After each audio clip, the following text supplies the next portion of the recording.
All right. Coming back at you live again because I don't know. This is what I do. And sitting here painting and building miniatures. I just about finished painting one of the easiest miniatures, I honestly have to say. Sandor Clegane. He doesn't have his helmet on. And according to the art, he's just wearing really dull plate armor. So I need to do his face and his hair. And of course, the one side of his face is all burnt up. I wonder why in the actual Game of Thrones TV show, they made Sandor Clegane's, was it his right side was burnt up, but in the book it was his left side? It's kind of weird. I wonder why that was. Hell, I don't know. But anyway, plus been putting some aliens together. I got Ripley and her crew done. So now just putting more aliens because there are a lot of them. And I was reading about the game where basically it plays with missions. So it's like your mission is to do this thing, set up the board like this, and each player gets to pick the character they want to play, and everyone starts with like a VZ7 pistol. And it's like, okay, why am I in this alien infected hellhole uh, world with nothing but a sidearm? I don't know, but I guess we'll make it work, right? Uh, Not where I'd want to be. And I've never fought acid blooded, uh, whatever the hell these things are. Can you imagine if they like drop soldiers off into the Middle East and they're like, okay, here goes you well, when I was in is a Beretta. Here you go. Here's a Beretta. Go have fun in the war. Like what? Wait, what?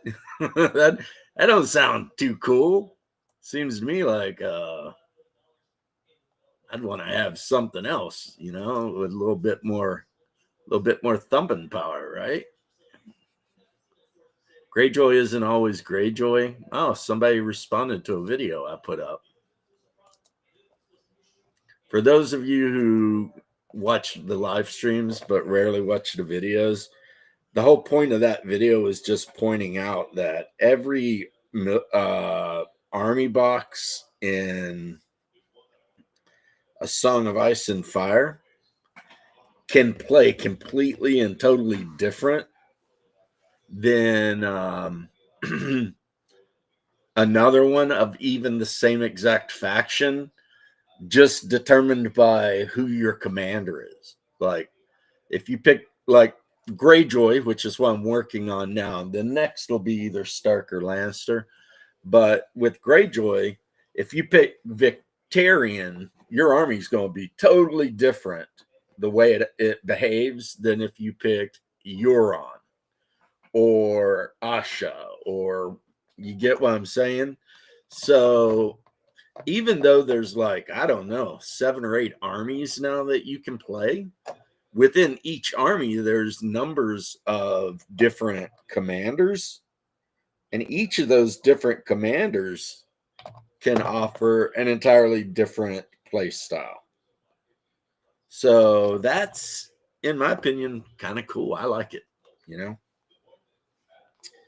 I mean, one of the things that ended up turning me off of Warhammer was showing up, especially after like 8th edition, showing up to tournaments and there being like 40 people there all playing, the same 3 lists, because that's just, the way it is.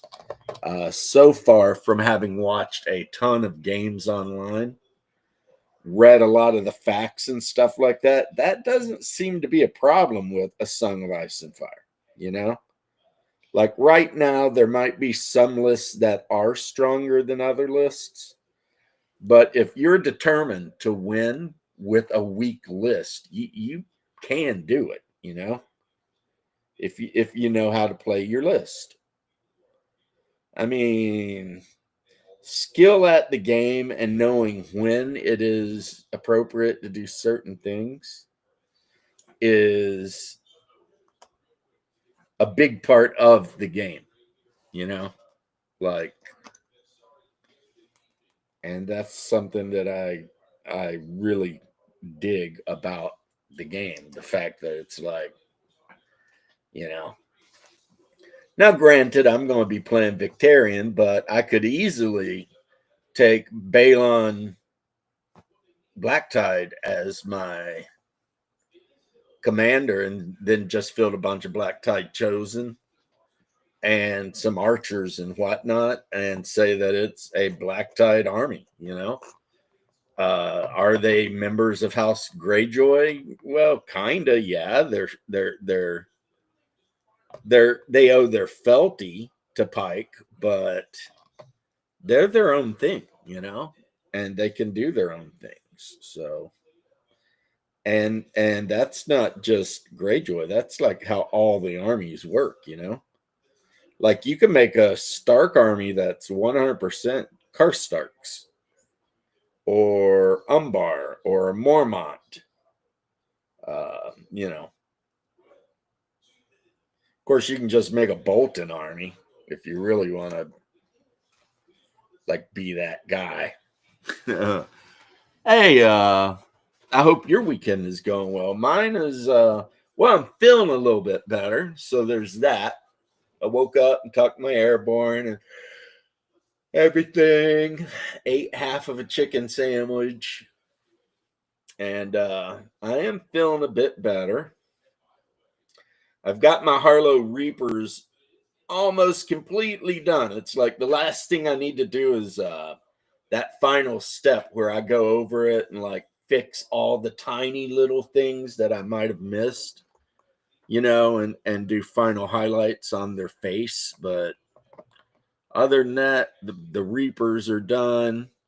The Silent Men are done. Uh, the Reapers were kind of easy because the biggest part of them is their cloak and it's black. And other than giving it like a black gray dry brush, just so that it would have a little bit more whatever, I let it be, you know. And then in between waiting for paints to dry or washes to dry, I've been putting together these Alien Warriors for the Alien game that my wife bought me. And even though I said I shouldn't because I didn't want to get distracted, I started working on this guy. Let's see if he'll focus in. Focus in. Focus. There he is. For those of you who don't know, that is Sir Gregor Clegane, the mountain that rides. And yeah, so I had to prime him all in white, Jose, so that yellow would go over. But then again, everything else on the figure is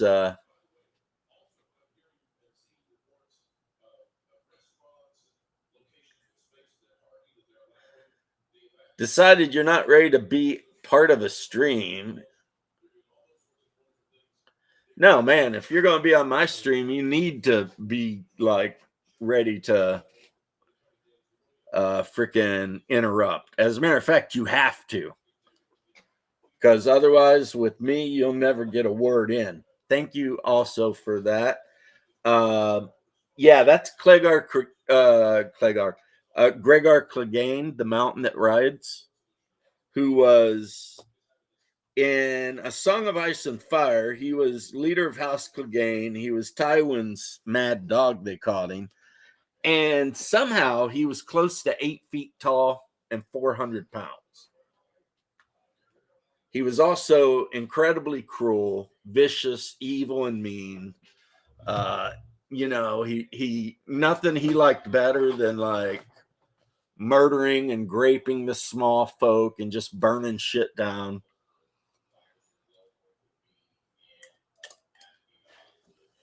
The whole reason his brother Sandor had that big scar on his face was because when they were kids, Sandor had been playing with one of Gregor's toys.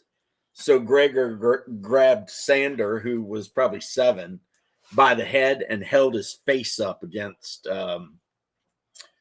the fireplace so that it burned his ear off, it burned his face up terribly. There's Jose. Yeah, Jose, never be afraid to like interrupt. Okay. Oof. That was quite a relief. I'm sorry about that. That is because I remember that I have had issues with that in other places. So basically, I just didn't want to mess things up. Okay. So, Well, you. my stream, you have to interrupt if you want to get something said. Otherwise, you are not getting anything said. Okay. Okay. Thank you. And I blame my hillbilly upbringing. When you get like 5 of us in a room, all 5 of us will be talking at the same time.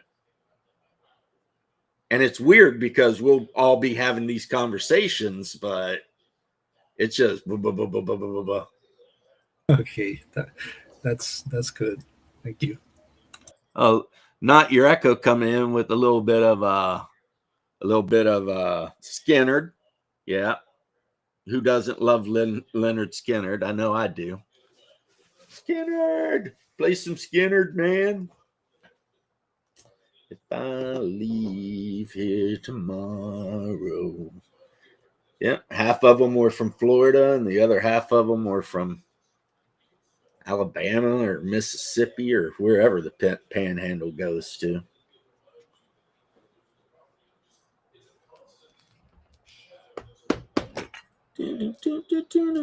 Regarding traveling, not your echo is going to travel. I think that there is a time when you pay for stuff and there is a time when you pay for experiences in life. So I think that it's the other alternative too. Well, he's quoting a Lynyrd Skynyrd song. What's up, Mobius? What he just wrote is Lynyrd Skynyrd song. Oh. Now, my favorite Skynyrd song is probably Simple Man. You know, because that's just the whole point of the song is do your best to be a simple man. You know, don't waste your time trying to get the rich man's gold and all that. And then the chorus, of course, is be a simple kind of man. Be someone I can understand. But anyway, they were a Southern rock group, if you don't know that, Jose. And very popular with a lot of people. They were not very popular with Neil Young because they basically told Neil Young to, go pound sand up his salty vagina or whatever. What is the name see, of not your echo? Yep, Simple Man. That's my favorite Simple too, Man. bro. Simple Man. Okay. Yep. The whole point of the song is like, just learn to try to be a good man, you know? Be a good man. Don't try to like impress people. Don't sell your soul for the rich man's gold. You know, don't,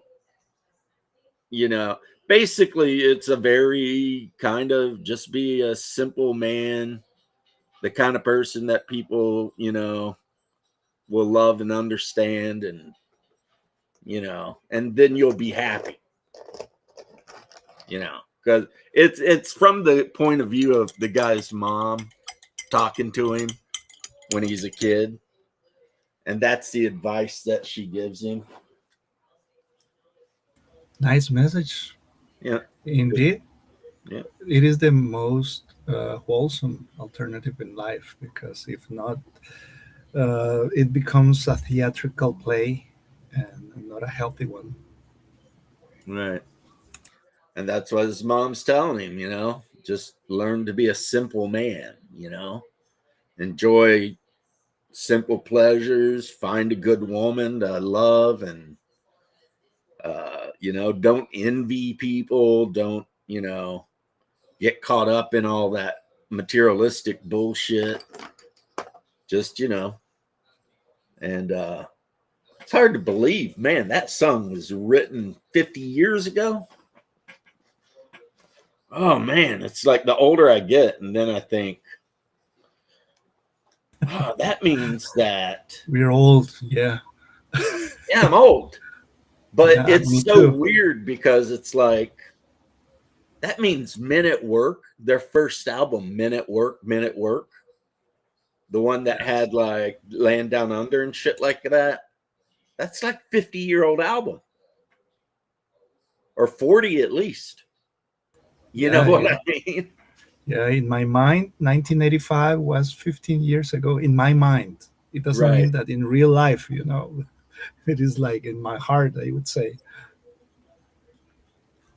Because in your brain, you don't feel older. At least I don't. I don't feel any older. Yeah, I stopped aging at some time, and not for the reason women stop aging. It is just my mind.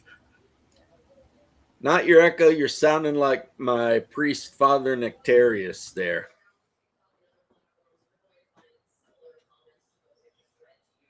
Which is one of the things that we have kind of a little whatever with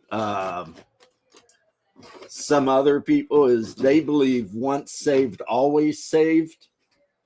But in Orthodoxy, we believe that you can be saved and you can lose it too. It's not like a guaranteed, oh, I got baptized and said I believed in Christ, so I can do whatever I want now. No. You can lose salvation just as much. It's like every day you got to work at it. Yeah, my dad thinks that Orthodox don't believe in salvation, which I Of course find we weird. do. Yeah, no, I was like, what are you talking about? Does he know we wrote the Bible? I don't know. He thinks you're a new religion. Really? Yeah. And not the oldest religion? I think he thinks that you're newer than Catholics. Older than the Roman Catholic Church by 1,000 years. Yeah. A full millennium. Founded Indeed. in Jerusalem in 34 AD. Indeed, Not Your Echo points out that good is taught.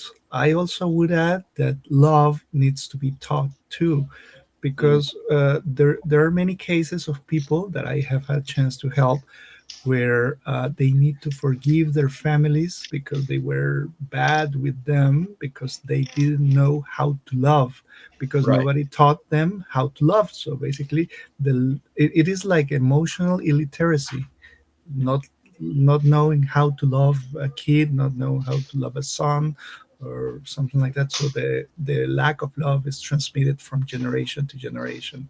So at some point, a person decides that it hurts because there was no love from the family, but forgiveness is what needs to apply there, and from there learn to love oneself and learn to love others. So it is like being the first person with a PhD in a family of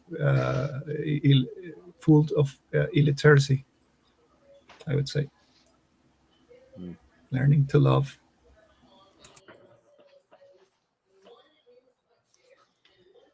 Yeah. I'm sorry for that. You were saying about historical facts, James? No, I'd already said everything I wanted to say about the historical facts. Some people, and this is not at all a negative towards your pappy at all, but there are people out there who believe that because in orthodoxy, salvation is something you're constantly kind of first off, salvation's a gift, Yes. right? But Yeah. you still have to, because a good fruit bears, or a good tree bears good fruit. So you can be given a gift, right? And then you can throw the gift away if you want. Yes. But Protestants, a lot of them believe that once you've been given a gift, you can never get rid of it. That's But completely not that's true. not what the Bible teaches. And it's I also not the know. tradition or the church fathers. You can absolutely screw yourself up, and it's kind of like how the Roman Catholics, a lot of them like to act like they can do anything they want and then go to confession. But what they don't understand is if you go to confession and you get forgiven for adultery, and then you go to confession the next month and you confess to adultery, whatever forgiveness you got for the last time is gone. Because you only get forgiven if you stop doing the thing, right? If you keep doing the thing, guess what? You don't get forgiven. No priest, nobody can help you with that, But there are some Roman Catholics that act like, oh, I'll just go say confession. some Hail Marys and I'll be good. And it's like, I'm sorry, but that's not how it works, man.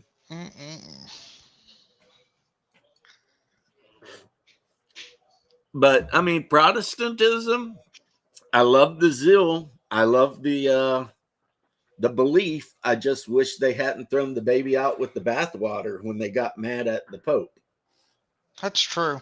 But that's kind of what they did. I mean, in It's a not lot of ways. I don't even think that's what Martin Luther wanted. He wanted that reformation of a church, and it's just like everybody else took what he said, thought, oh, well, we'll just break off and do our own thing. And ran amok. You're 100% Yep. right. Martin Luther King did not expect Martin for Luther. everything to bust loose. I don't think and he get was crazy.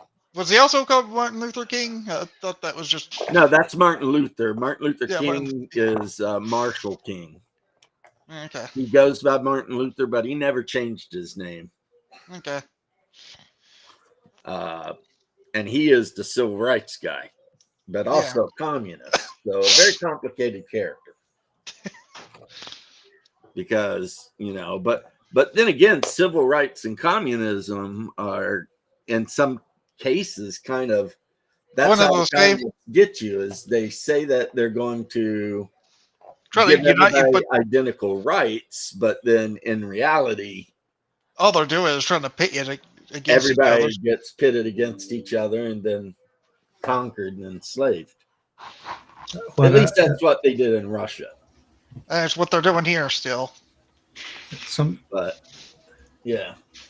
I tell people that the problem with Marx is that he wrote his ideas in a time when macroeconomics was basically in infancy.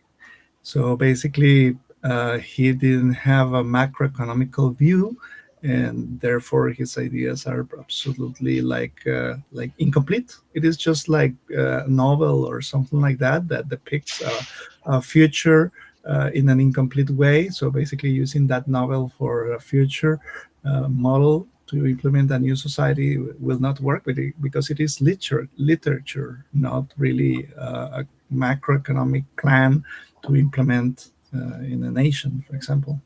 Right.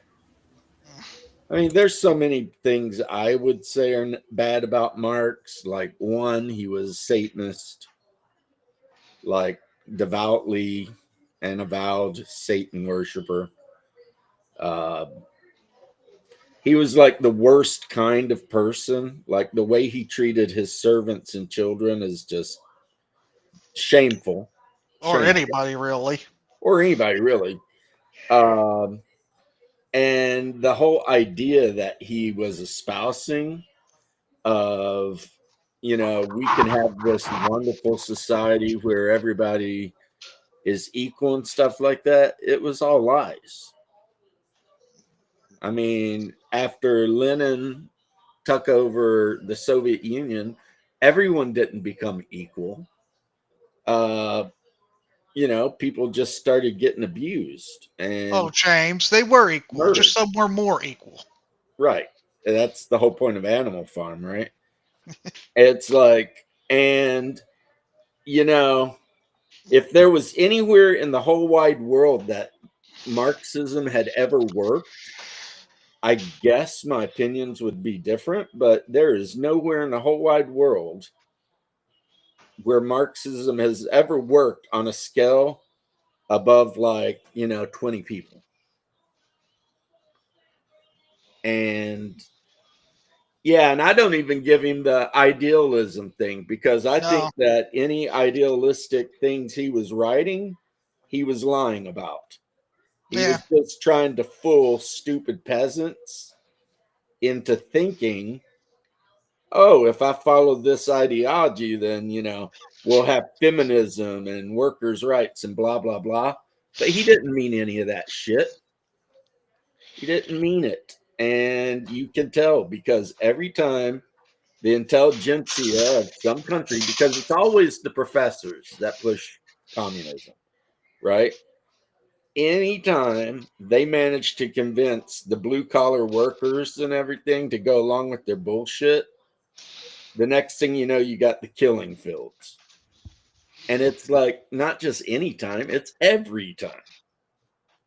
It's every damn time. And and the fact that there are still people out there in the world who still think that it'll work just is like either a testament of how optimistic mankind can be, or more likely a bunch of evil people who are just trying to use that same old playbook to get what they want.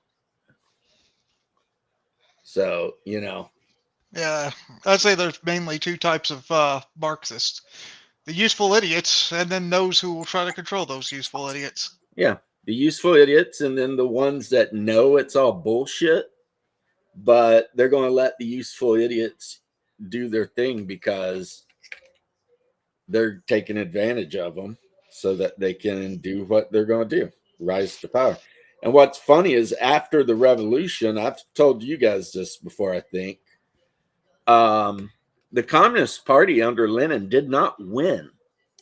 No, The Democratic Socialist Party won the vote, and then Lenin and his party took over by force. Yep.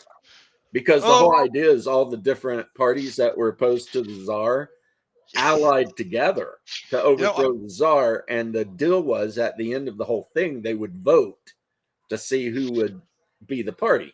James. And, the communists didn't win that vote.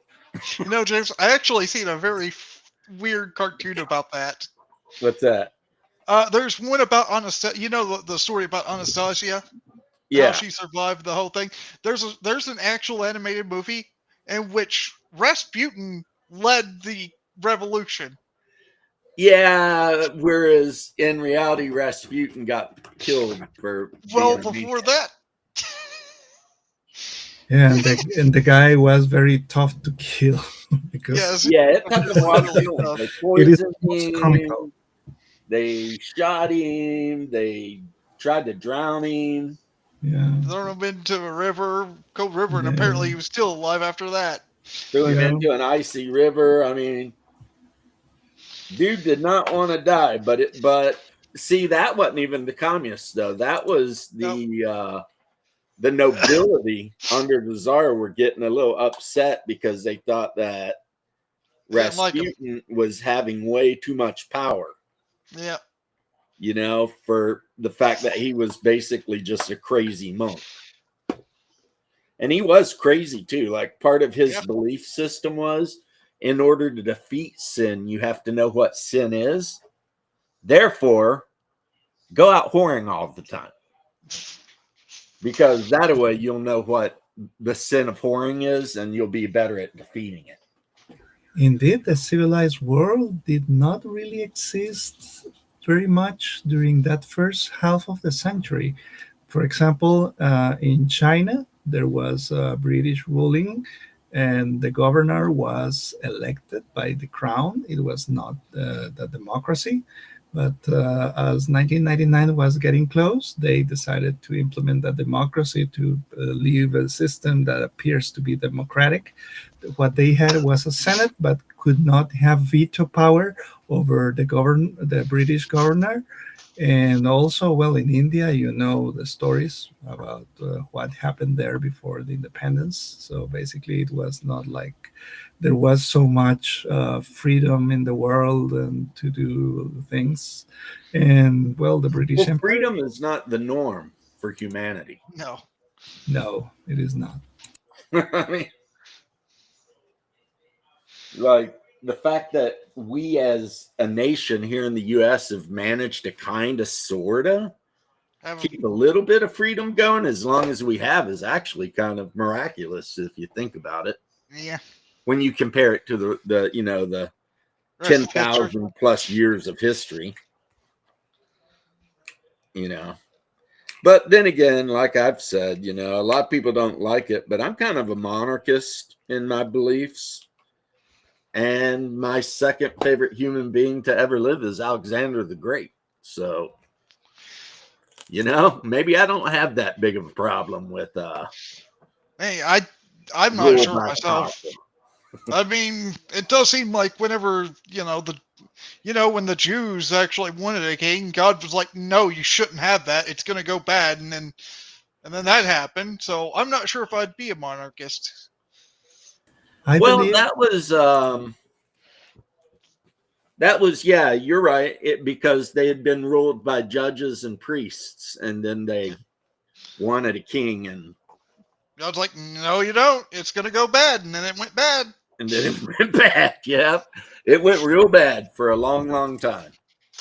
And then the nation split into Israel and Judea. And I believe in what Aristotle used to say, because basically he doesn't say with these words, but what I understand from his teachings is that tyranny is about corruption. And he describes in many aspects, but the final product of corruption is that people start to rule for themselves, not for the people. So basically, that's where tyranny begins. In either way, any form of government that ends up being corrupt will end up in tyranny. What's crazy is like the Greeks, way back in the day, they didn't have a problem with a tyrant as long as whatever the tyrant was doing benefited the city-state. Like, they were a lot of kings that they would have that were known as the tyrant. Yep. But they would like the guy because, yeah, he was like this total ruler, but everything he was doing was for the city-state, so it was cool, you know? But yeah, a lot of people blame, who is it, Socrates? Because he was the one that was always talking shit that democracy was doomed to fail, and ultimately the only stable society will be one ruled over by a strong leader, blah, blah, blah, which may have been what led to, you know, multiple dictatorships. I mean, he was half right. They made him drink poison juice, and you know. Well, I mean, he was half right. I don't think he was right on the whole absolute dictators being the great idea, but he was all right about the democracy. Yep, he said democracies are very unstable. You wasn't a big fan. That's why we weren't really meant to be a democracy here in America. I mean, reason why our government was put together was so it would fight against itself mainly. Right. The worst thing you could have called the early founders were Democrats. That was an insult. Like, if you'd called George Washington a Democrat, that would have been an insult. I'm not saying he would challenge you to, like, you know, a duel at dawn, but that would not have been very polite of you. Because none of the original founders had a very high opinion of democracies. because they all saw democracies as eventually failing and leading to despotisms. So you have to have a republic, because the republic is strong enough to protect the minority from the majority and make sure the majority still gets their way unless it's going to actually harm the minority. You know, the problem with a democracy is 51% of the vote is enough to have the other 49% executed. It's sadly not even that much, though, actually. If you think about it, all you might really need for a democracy to get what you want is around like 30% of the vote. Yeah, but let's assume, though, for the sake of assuming everyone votes, if you get 51%, like, you become a total leader, a totalitarian leader, right then. Yeah. Oh, that is a great question, Not Your Echo, and it is one that is so easy for me to answer. It's barely an inconvenience. Thomas Jefferson. Yeah, Thomas Jefferson. And I've actually been to Colonial Williamsburg. I've toured the house where Thomas Jefferson apprenticed to become a lawyer and lived for like many, many years, the White House. I've listened to a lot of his speeches. I've read a lot of his stuff. And Thomas Jefferson, in my opinion, well, one, he was a genius. Everyone gives him that. The guy was always the smartest guy in the room, no matter who was in the room. But it was like, he was just a good man. Like, he tried so hard to get rid of slavery, but South Carolina and Georgia were like, well, if you try to get rid of slavery, we're leaving. And the deal with their rebellion was it had to be unanimous. And then people are always like, you hear black people, and it's always ignorant black people say, my people are only 5/6 of a person or whatever, 5/8 of a person. Yeah, Thomas Jefferson made that agreement. it was 3/5, and also that agreement was okay. And it was basically to keep, the South from counting every slave as a person, but not giving them any ability to vote or any other thing. Which would allow the South to completely dominate the Senate and Congress. Yep. Yes. Which means there would never have been a chance ever to get rid of slavery. Yep. Because the slave states would have owned the Senate and Congress nonstop. So that, and of course, you didn't count natives because natives didn't vote. So they weren't counted towards population. But yeah, that 3/5 thing that people want to bitch about, that was Thomas Jefferson trying to slyly put an N in there so he could one day get rid of slavery. And he owned slaves. But when he owned slaves, it was when America was still a crown colony of England. And it was against the law to free your slaves. And that was the English before they then turned around and almost bankrupted themselves, ending slavery. So, Britain, they just do what they do, right? Oh, but yeah, it'd definitely be Thomas Jefferson. Even though if you had asked me, who would you pick, like, to have your back in a fight, I would have probably said George Washington. Yeah. Because, George Washington was a badass. I remember reading this thing where this Indian chief was fighting against George Washington during the French-Indian War. And the chief had told all of his men to shoot Washington. And they were all shooting him. And none of them could hit him. And he was running amok with his saber, just killing people left and right. And at the end of the battle, they checked his jacket and it had like 12 holes through it. It was like, and the Indian guy, after he surrendered, he was like, well, apparently the Great Spirit just does not want this man to die. Because, what do you do? What do you even do? 12 of your God wasn't ready to take him. Yeah, 12 of your best shots are shooting at this dude, and they can't bring him down because he's just like, nah. And then, of course, if I was going to bet on any founder or any history guy as far as being a boxer, it would be Lincoln. just because Lincoln was a boxer. So, you know, and he had a hell of a reach, you know what I mean? Like a 40-something inch reach. So, yep. He won a lot of fights. Even though the bull moose, he was a fighter too. He would But one invite thing people is- to come to the White House to fight him. I'm pretty sure Stonewall Jackson could give Washington a run for his money, though. Yeah, but Theodore Roosevelt would have people over to the White House and then fist fight him. Like, that guy was just a maniac. I mean, Andrew Jackson, he literally got into a duel. The other guy shot him and wounded him, and Andrew Jackson still won the duel. Well, Andrew Jackson was a special kind of crazy. Yes, he was. And the rule with Andrew Jackson was really simple. If I'm out on campaign, killing Indians or whatever I'm doing, and you sleep with my wife, don't tell me. That was the rule. I'm recording, so how you doing? Your hair is exciting. Oh, I heard the phrase my wife. Yeah, that was Andrew Jackson's thing because his wife was like really promiscuous.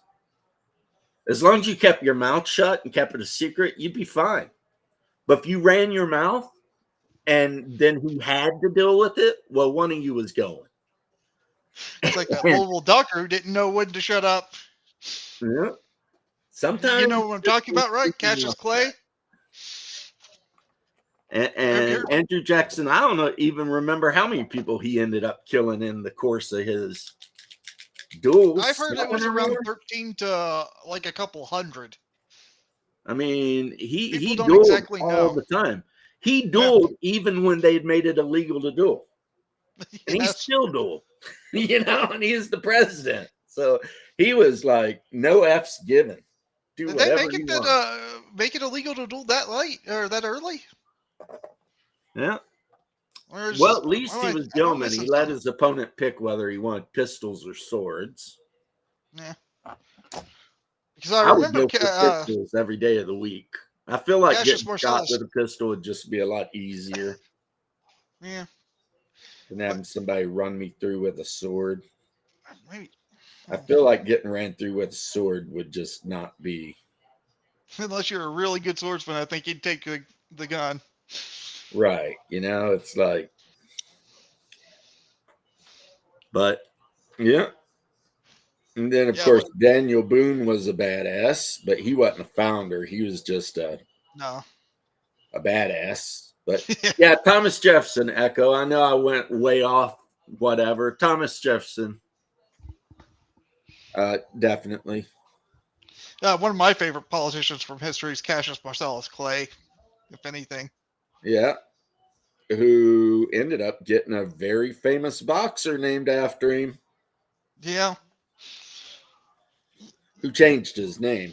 But hey, whatever. Yep. But Cassius Clay, I mean, he was badass up until his death too, because I mean, 3 guys tried to rob his ancestral home and his family's home, and he killed 2 of them and had the other one fleeing for his life. Well, people were just different back then, you know?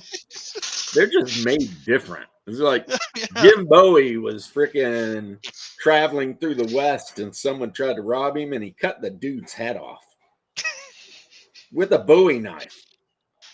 And if the legends are true, and they may or may not be, it was one swing. Of course, those knives they carried back in the day and called Bowie knives, we would call short swords, you know? Yeah. 18-inch blade.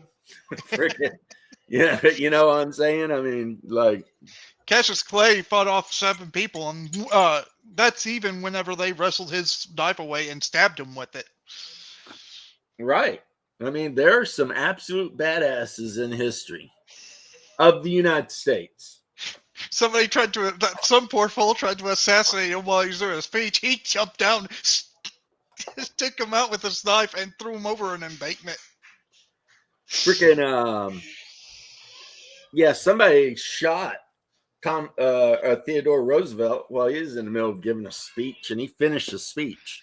Yeah, I think Cassius Clay is a little bit more badass. He both lived through it and instead of just continuing the speech, he went and dealt with the guy. He tucked the dude out. Like, Yes. had to step away for a minute. At James, have you ever been to Monticello? No, I don't think so. I've only been to Colonial Williamsburg a couple of times. Like the last time we went, my son-in-law, for a present, I bought him a ticket where they tuck him out to a gun range and they let him shoot a bunch of the like those Brown Bess muskets.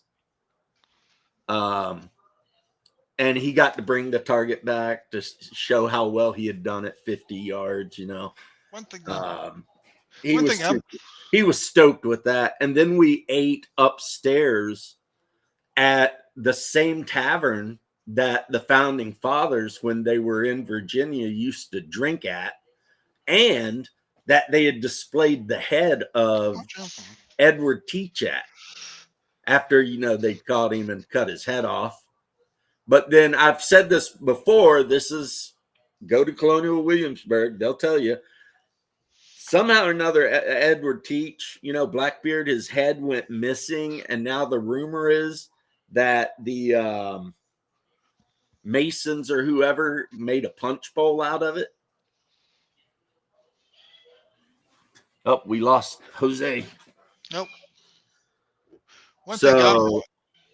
So there's always that too. That, you know. One thing I'm probably going to try to find is a replica of a Kentucky long rifle. Right. That'd be cool. I'm sure you can find them. I mean, if you can buy a Hawkins 50 cal, I'm sure you can buy a long rifle. I mean, I had a buddy. I mean, he's long since passed, but he used to be heavy into Civil War reenactment, and he could get like all of those Civil War rifles, and they worked. Yeah. I mean, you weren't allowed to use them like that, obviously, because you didn't want to kill somebody during a reenactment. But yeah, if you wanted to go hunting with an Enfield or Springfield or a Virginia rifle or whatever, I mean, he could get them. I mean, of course, the rarer they were, the more money you were expensive. paying. Yeah. You know, so if you wanted like the rifle that was made in Virginia, yeah, that cost you like thousands, but you could get one. I'll try to find a firing replica, get one of those. If I could get an original one, that'd be really cool, but those are probably really expensive. Thomas Jefferson is my easy choice, and when it comes to founders, oh man, Ben Franklin. And he wasn't even president. That guy was just a dude who knew everybody and knew how to get shit done when it needed to get done. Was he a perfect person? No, he was not. But would it count if I got to choose the founder of our Navy, basically? Yeah, that would count. Okay, I'll take John Paul Jones. John Paul Jones was back. He's like a founder. I would say so too, because I mean he was the main reason we have such a strong Navy today, or ever. Yeah, but I think the founders could be a bunch of people. I mean, Sam Adams, we know, was a founder. John Hancock. Yeah. John Hancock was such a badass. He wrote his signature extra big so the king wouldn't have any difficulty knowing exactly who the hell it was. You know? But I'll take John Paul Jones just for the fact that he actually invaded England. He did invade England. And he managed to spike a couple of guns and get really drunk. So, go John Paul Jones. And capture an enemy ship while his was sinking. Right. Now, another one of my favorite founders, not your echo, would be Vladimir Roerich. He is one of my favorite of the House of Roerich. I'm a huge fan of him. And also, I am a huge fan of Saint Olga of Kiev, I think it is. Also, The one wasn't John? that, yep, someone's here. I think it's Saint Olga that they murdered her husband, so she ended up just basically killing all of them. Like literally everybody. Jose's back. Hey, Jose. Welcome back. I also think wasn't at one point John Paul Jones the ambassador to Russia? Or May am I have thinking been. of somebody else? He may have been. But Vladimir was he was the youngest son of Zavastopol, I think. Well, that is until he went to France for a while. He actually went to France at one point. Yeah, that's also where He was buried there. I think he's been exhumed and brought over here now. what's his name went to France too. Thomas Paine. Ben Franklin. Oh, Ben Franklin. Oh, okay, fair enough. Yeah, during the Revolutionary War, Ben Franklin's the guy that was in France doing everything he could to get the French to support the revolution. Yep. Yeah, that was all Ben Franklin being all like, "Come on, dudes." Nope. He left. I guess something's wrong on there. Plus, apparently, he liked being in France because of the hookers. So, I mean, there's that. Poor Jose is having issues with his internet, looks like. Yeah. But, yeah, I watched the movie the other night, The Vikings, and it's about the rise of Vladimir Rurik and how he ended up taking over the Kievan Rus and then having them all convert to Christianity. And he married the sister of the Byzantine Emperor Basil II. Yes, she did. Are you back? Okay. Well, I keep going. Yeah, Olga tried her best to get the people to convert. Most of them refused, but she tried. However, one thing about Olga was if you thought you were going to kill her husband and get away with it, boy, did that lady have some news for you. Because they killed her husband, and she spent the next umpteen years just killing everybody. She's the one that came up with she was besieging an enemy town, and she told them that she would lift the siege, but only if they would give her a sparrow, a dove, a pigeon, whatever from each house. And the people in the city were like, yeah, of course, that's awesome, right? So then later that night, she had her men tie sulfur to the birds, light them on fire, and let them go.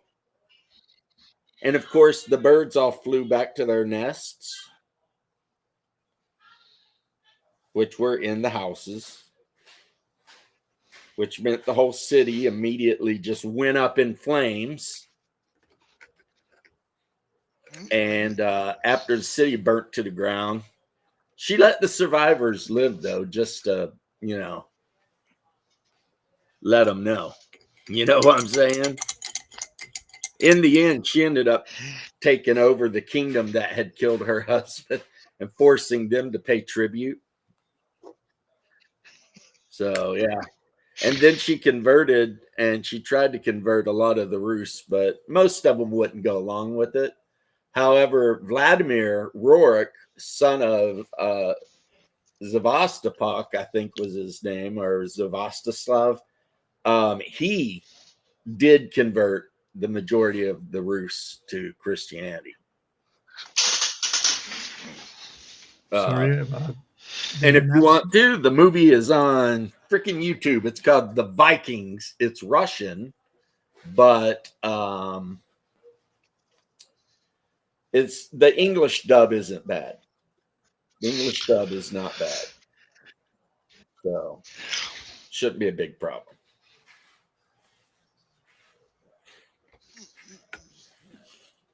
And it's got the Pechenigs in it. Yeah, am he's not, in now. I am not not Yureko. backstage anymore. No, he's right there. Yeah. I'm here. Yes, I'm here. Yep. Thank you. And you, whoever it Eureka. was that kept going on a while back about the Pechenigs, yeah, they're in the movie.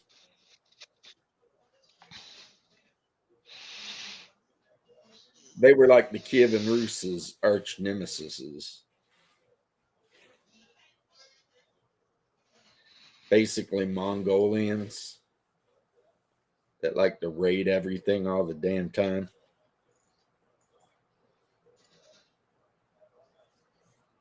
So the only rule they had that it mentions in the movie is the Pechenin Khan would not go to war with the Romans. Like when the Romans showed up, the Pechenig took off. They're like, and the Viking that hired the Pechenig to be on his side is like, where are you guys going? And the Pechenig Khan's like, we don't fight the Romans. So, you know. Hey, Daniel Barry, Money how well you doing, spent. man? Money well spent on those Pechenigs. Yeah. Well, this is also, I mean, Basil II was one of the times when Byzantine or Eastern Rome was at its zenith of power, you know? Yeah. Like they had crushed the it's Apex. Bulgars and they were just beating the shit out of everybody. Because, you know, you got to remember that the Eastern Rome lasted for like over 1,000 years. So, I mean, there were a lot of ups and downs until it was just all downhill when the Rum Turks started taking everything over.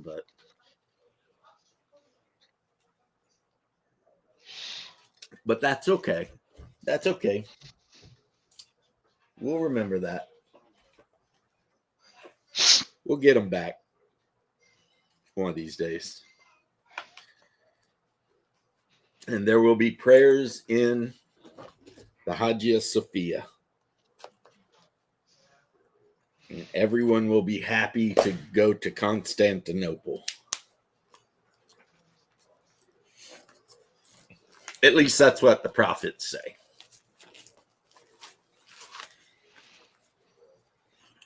But yeah, Olga is in Orthodoxy, not only she is a saint, but she's a saint equal to the apostles.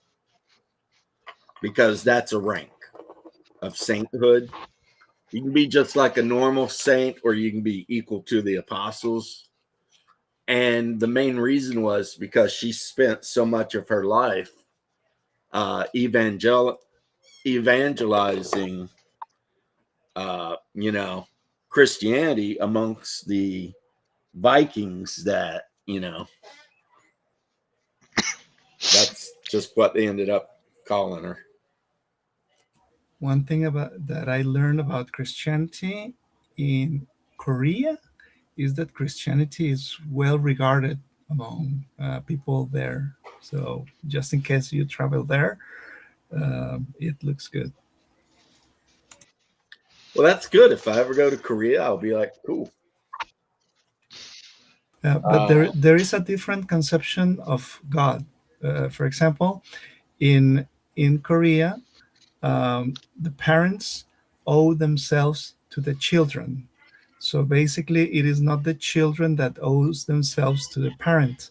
So basically, if you're, for example, somebody is going to have a girlfriend and they go to the parents of the girlfriend and he says, I owe myself to God, then they will think that something is wrong because parents owe themselves to the children. not the other way. So the children feel gratitude toward the parents, but the ones owing themselves is the one owing themselves is the parent, not the children.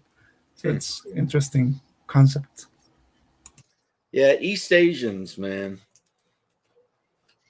they are definitely just a different type of people.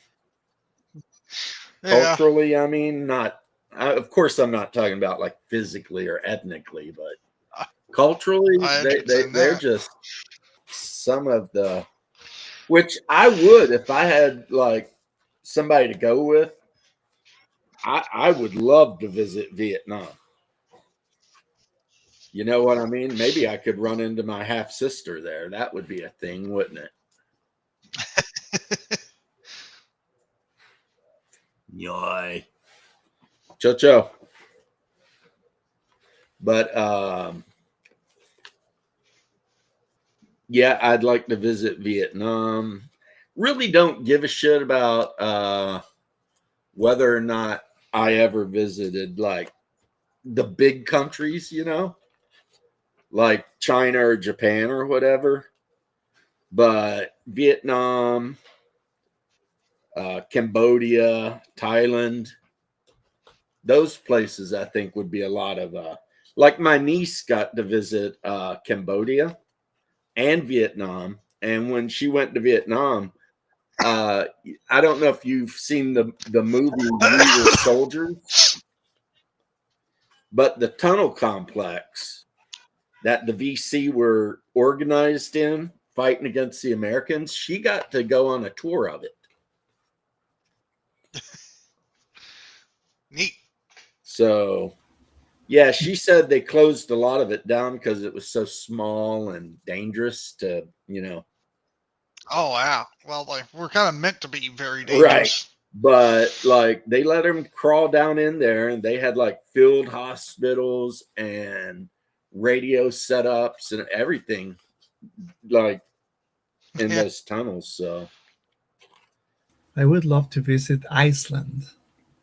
It looks like different for me. you know what?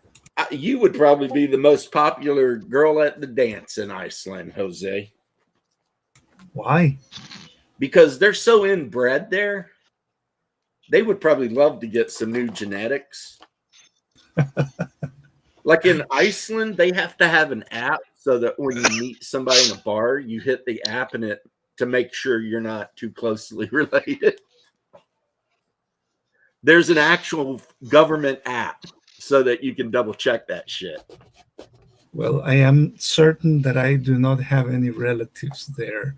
Absolutely. Which means like you could be like how the Inuit used to be, right? Roll in, knock up a bunch of Icelandic women, go home.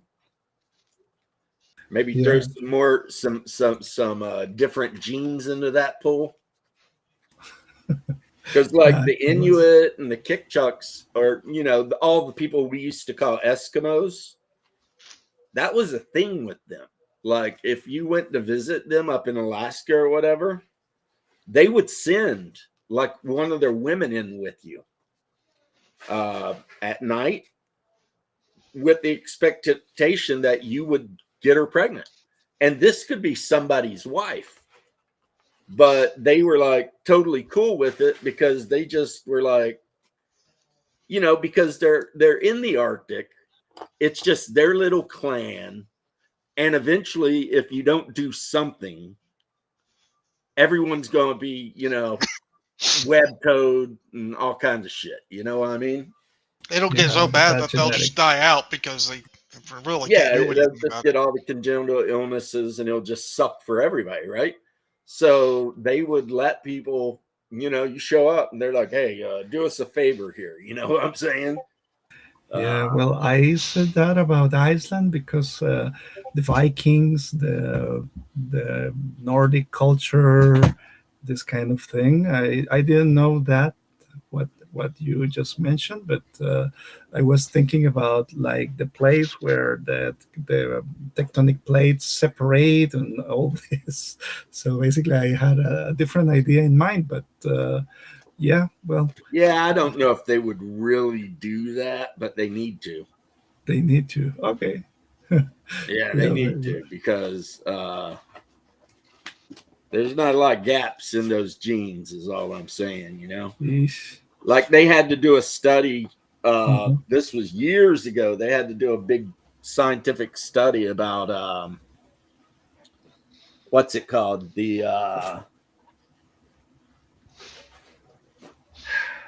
did a big scientific study showing that it's like okay to marry a second cousin because they were Jeez. running out of people to marry. Jeez. So they That, had to do research and shit to be like,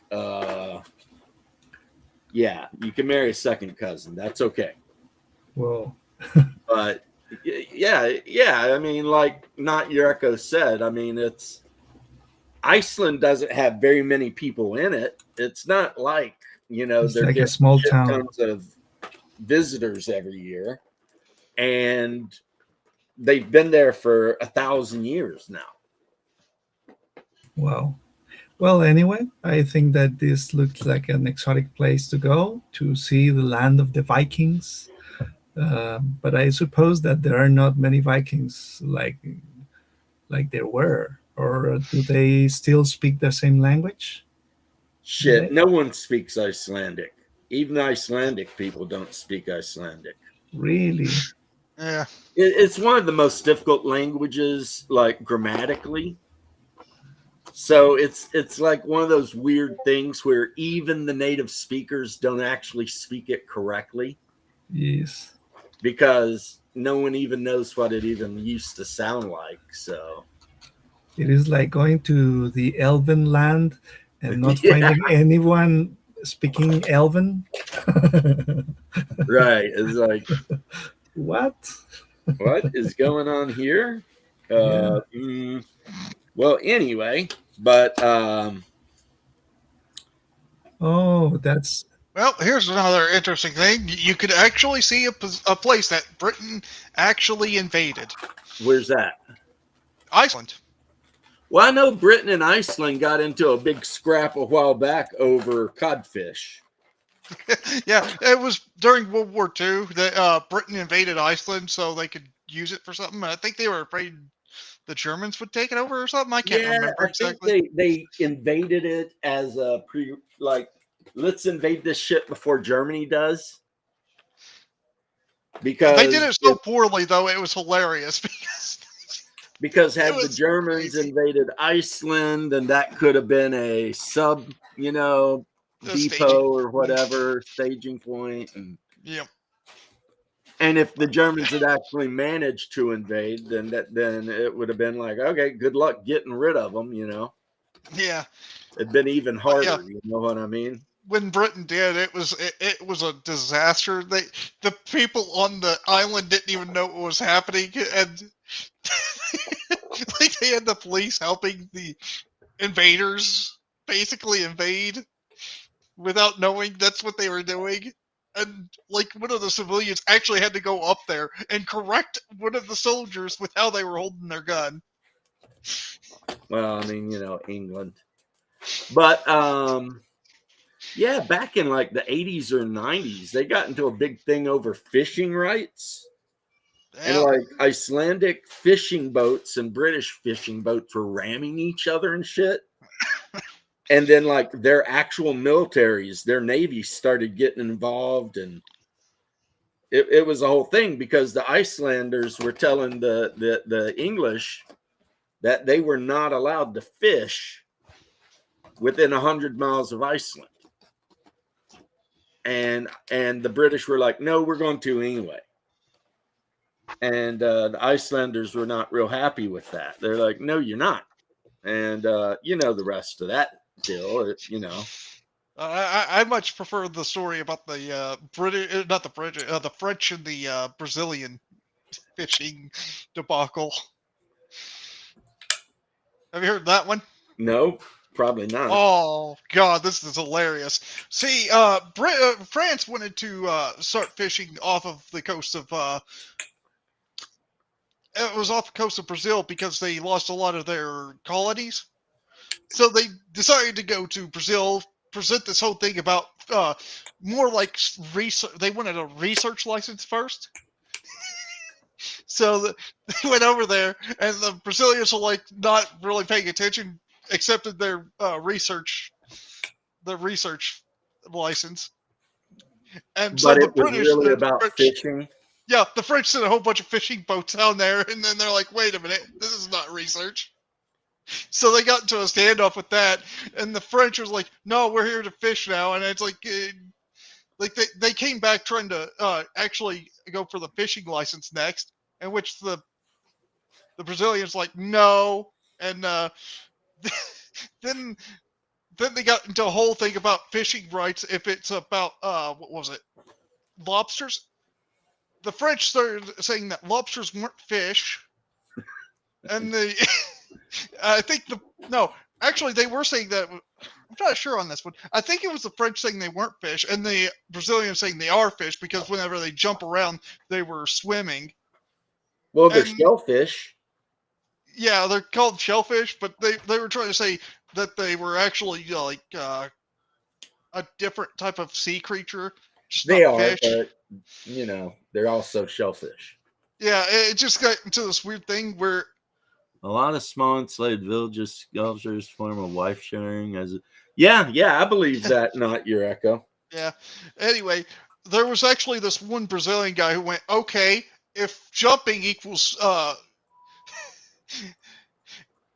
if jumping equals swimming, then birds are actually I forgot what it was exactly, but he equated birds as like airplanes or something because of how they fly or something. Birds don't exist. Birds, if it flies, it spies. Everybody knows, right? See, that's a thing. Like in Europe, you never really had to worry about, at least after the Ice Age, Oh, and you even never really funnier, had to worry about a village being like so isolated that they had to worry about being inbred. yeah. Because everybody was getting raided and rampaged and carried off, and you know what I mean, nonstop Yeah. anyway. So it was like, yeah. Even funnier though about that whole French Brazilian Oh, we're thing. still on the French thing? I'm sorry, I forgot about this, but there was this one thing where Brazil started actually quoting a treaty that they never signed, and it all ended basically with them with a near standoff with both their militaries, in which the French decided it's not worth it, went back home, and the Brazilians got not just fishing rights to where they normally did, but like 500 miles off the coast.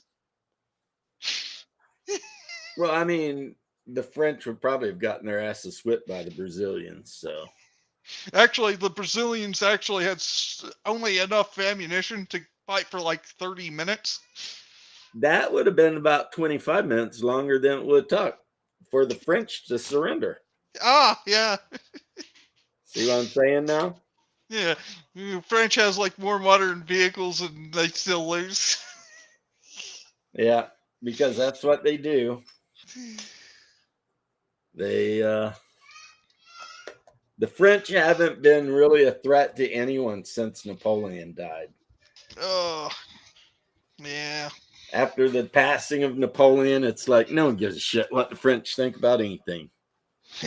Like the French were trying to buck up against the Russia over Ukraine, and the Russians like try it, and the French are like, "Oh no, we're going home." It's like, how fast do you want to surrender? Yeah, how fast are you really wanting to do this shit?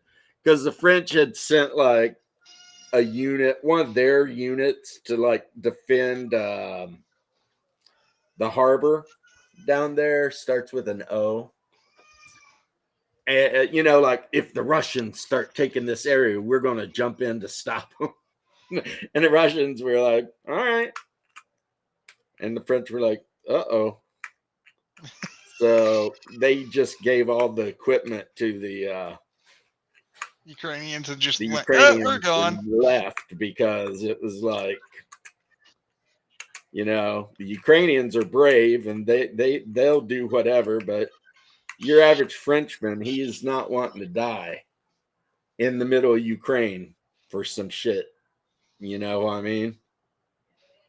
So But that's good for the Russians because then they get a bonus points for every one of those Cesar French vehicles they capture or destroy. Yeah. They get bonus ruples. So it all Maybe. so that's good, you know. Looks very good for the Russians there. Yeah, good for the Russians. They can get their bonuses in, and that's a-okay. But yeah, it's like there's certain countries in the world that want to act like whatever, and it's just like, you know, maybe it's because we're Americans, except for Jose, and it's like maybe we're so used to having been the world power for so long that it's kind of hard to even put ourselves in the position of other countries. Because for us, it's just like, you know, F around and find out. You know what I mean? Yeah. You shot at one of our boats, we're going to level your whole country, you know? Isn't Peru trying to do, or not Peru, what was it, Panama doing some stupid stuff now? Oh, Panama was talking shit as if back in 92 we didn't freaking drop baloney all over Panama. I knew guys that were in like 275 Ranger Bat that had airdropped into the Panama freaking airport. They were with the Ranger Battalion and it effed them up, just freaking wrecked them. You know what I mean? Like Yeah. the whole war was over in under a day. So it's like the president of Panama talking all this smack, right? And it's like, you know, it's not like we want to be the bullies, but how many times do we got to conquer you assholes before you figure it out? You know, you'd be a freaking territory of the United States if we hadn't, out of the kindness of our own heart, let you be independent because we don't want to deal with you being part of the United States. You know, it's like Canadians. I love the Canadians, but if any of them actually think they could ever really stop the United States from rolling over them, they're living in a dreamland. Yeah, there's only one country I really want to invade now, and that's UK. No, I'm just going to let them alone. It's like they've been angering me. Just like these dumbasses. Well, their whole we're going to start trying to throw Americans in jail for posting memes. It's like, yeah, go ahead. Fucking try. Yeah, give it a shot, buddy. Let's see how that works out for you because I don't think it will. And it's so weird. You know what's weird? It's like, how many countries in the world have actual, like, a Bill of Rights? Not many. In fact, I mean, it's like, pretty sure only America really does right now. I mean, There might be a couple I'm going others. to look this up so that, because I'm curious. Countries I don't with even a think Bill of Rights. I don't even think Switzerland even has a Bill of Rights.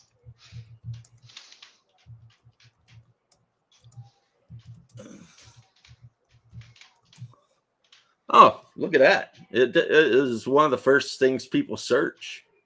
Huh.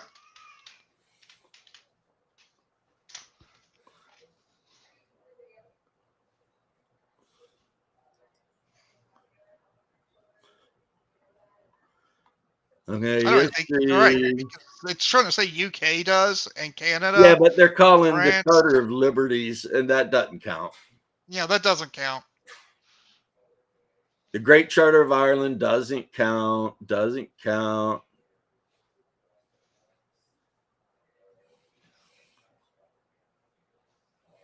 I mean, if these things, United States, the Declaration of Rights, that counts. yep.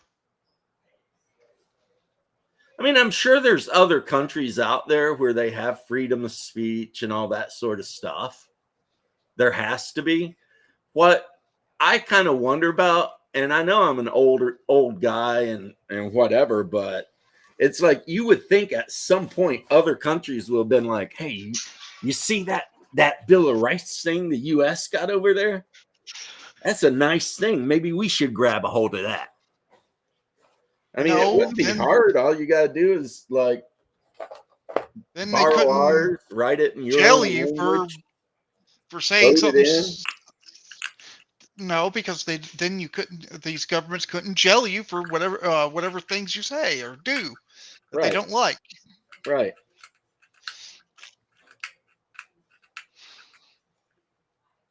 Or at least, they'd have to hide it better. And that's just a weird thing that I often think about. It's like, we've got a Bill of Rights. Everyone knows we've got a Bill of Rights, and everyone knows what the Bill of Rights guarantees.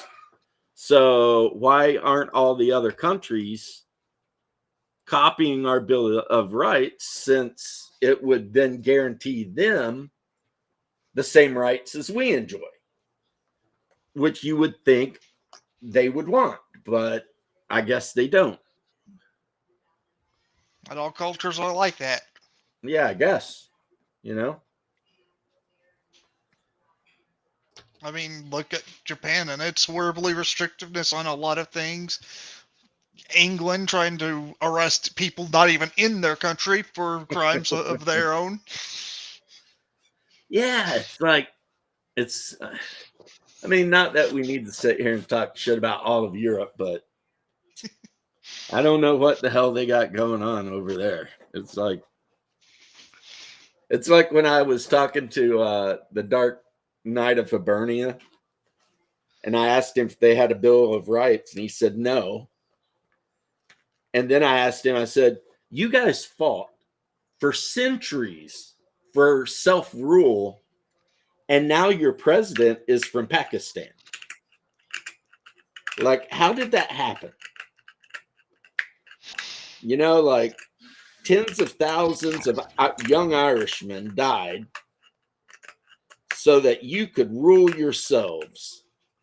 And now no one in your government is actually Irish.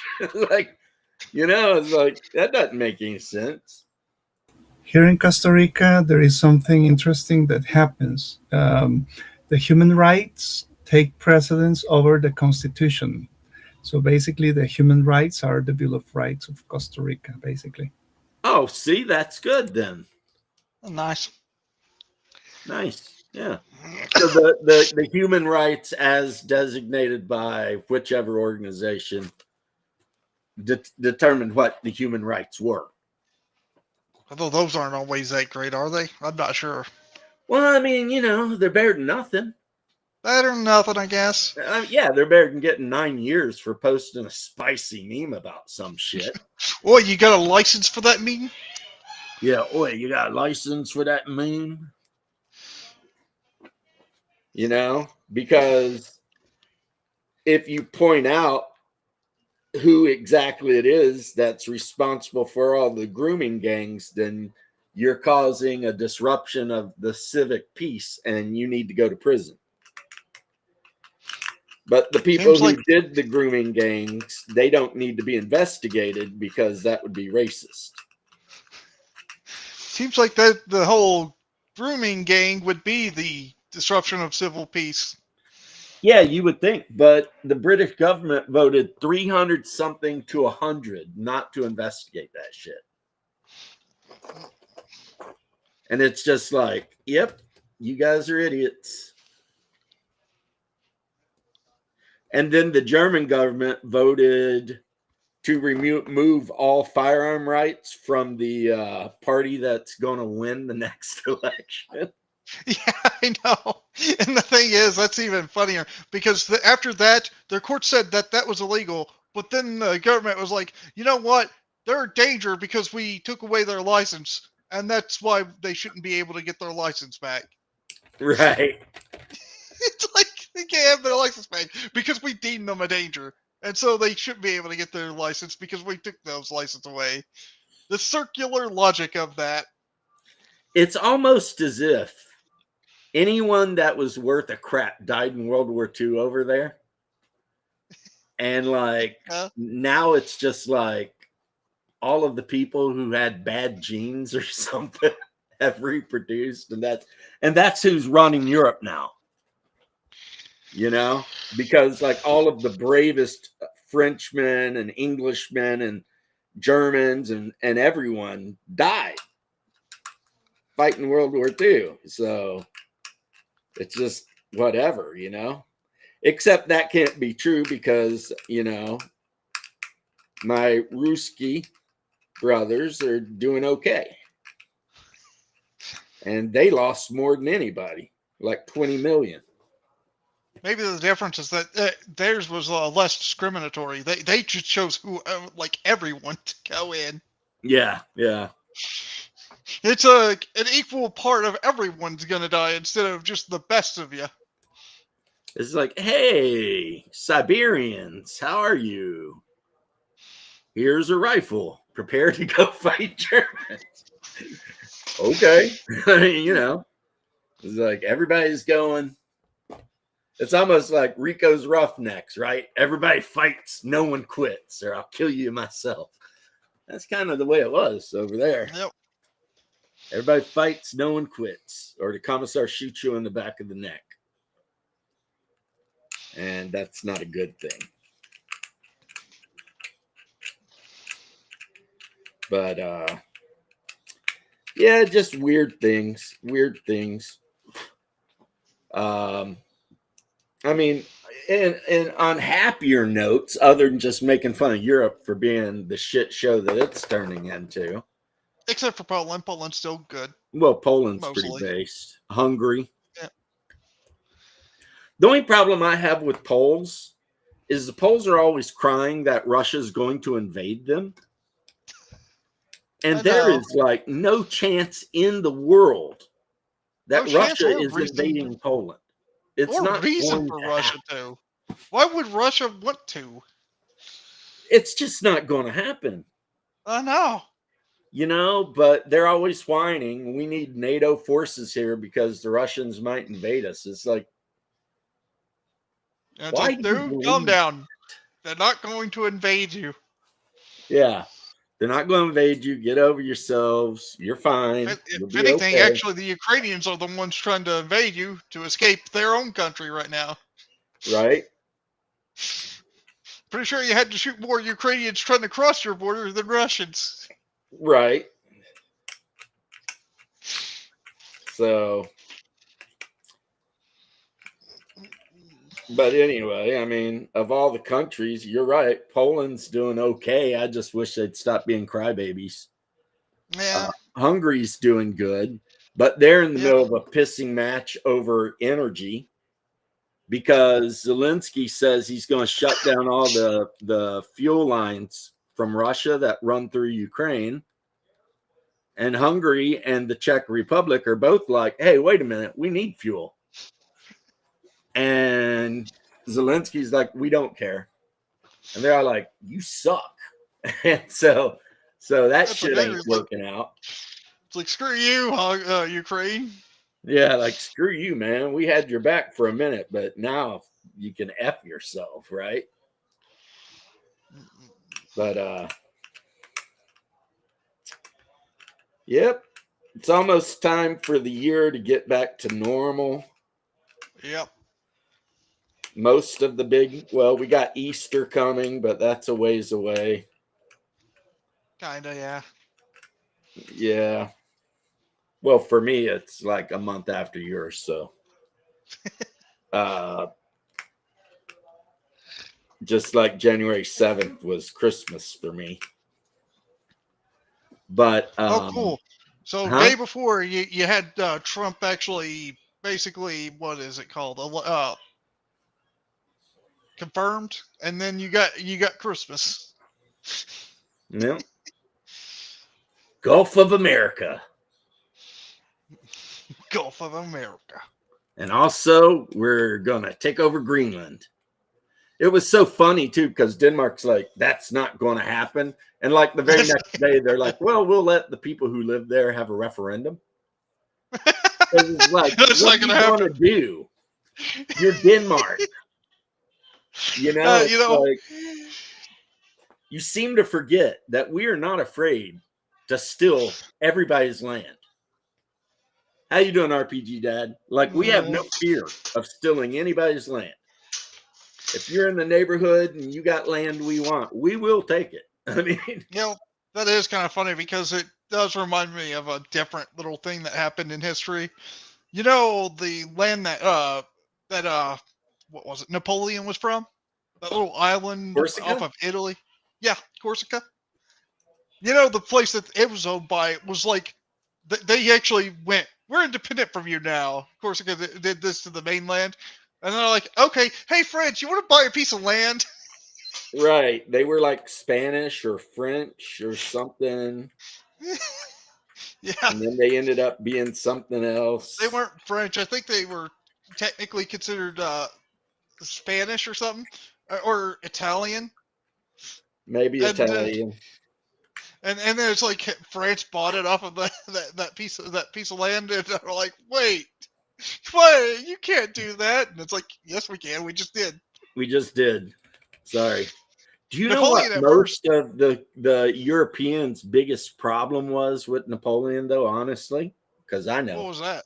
I just found out. What was it? Most of the nations in Europe at that time were monarchies. France had just finished a revolution, and then Napoleon took over. Yeah, And Napoleon was exporting anti-monarchy revolution ideals. Yeah, everywhere else in Europe, which was pissing everywhere else in Europe off. yeah. 'Cause they're all like, hold on a second here, you know? It's like, hey, no, we don't want that. That's kind of, well, that and invading everybody Yeah, is kind of what really got all of Europe pissed off with France, is because the French kept trying to export their revolution. you know, at first I heard that Napoleon didn't even want to be French, Right. and then it's like, oh, wait, I can actually rule this country? Okay, then. Yeah. It's like, I heard that he has to go feed Tina the llama some freaking casserole. Come here, you fat lard. You don't know what that is, do you? No. Napoleon Dynamite, man. Oh yeah, that. Yeah, I forgot. Man, Remember it's been when a while his since I've seen aunt that or movie. grandma or whatever is all like, go feed Tina. He's out there like, Tina, you fat lard, come and get some food. And it's like some kind of pasta casserole. Yeah. It's like, Vote for me, bro. I don't think llamas eat that. No, I don't think so either. But, you know, whatever. Oh, that movie. The first time I saw that movie, I thought it was the worst movie I'd ever seen in my entire life. I don't think it was that bad.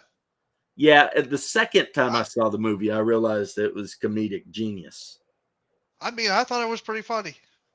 Yeah, I had to see it twice. The second Did you know there time, was? I started getting all the jokes. The first time put me off so much that I was like, what is going on here? I can understand that. It's kind of an awkward type of funny. Yeah, it's just awkward. You like, it's so cringy. You're just sitting there cringing, you know? Did you know there was actually a cartoon series of it? No, I didn't know that. Yeah, there was a cartoon series made off of Napoleon Dynamite. Oh my goodness, never even heard of it. Yeah, I didn't either until kind of recently. Wasn't too long ago. I seen like a clip or two off of YouTube, and I'm like, "What? This exists?" Here's Balin Blacktide, chief of Neat. the Black Tides. Wow, awesome painting. I'm glad you think so. I'm a horrible critic of myself. But one thing I learned is stop watching pro painters on YouTube. It looks very good. to me. Thank you. Yeah.